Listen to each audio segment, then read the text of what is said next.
Mga boss, mapapansin nyo may transformer tayong nilagay dito mga boss. Input nya 220, output nya 24 volts. Nilagay tayo dito mga boss kasi yung itong contactor natin mga boss, itong binigay na contactor sa atin is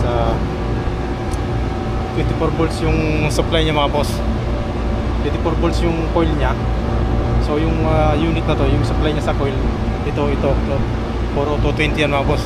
So wala nang 220 mga volts, 220 volts na coil sa contactor mga boss na busan. So kailangan na natin paganahin. So ginawa na lang natin ang paraan mga boss.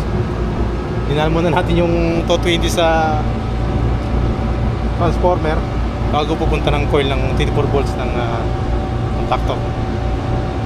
So yun lang mga boss. Dagdag tips lang sa mga gumagawa din ng paraan dyan para mapagana lang isang unit. Pwede naman natin gamitin yung mga boss kung wala tayong makitang contactor na 220 tapos 220 yung supply ng coil nya para paganahin yung contactor. Gamitan na lang natin ang transformer kung may mga luma-luma tayong transformer, kasi itong transformer mga boss kinuha lang natin to sa mga sira-sirang unit kumbaga ginawa na natin ang paraan para lang mapagana yung isang circuit na compressor. So yun lang mga boss. Maraming salamat. Sana makatulong yun. Thank you.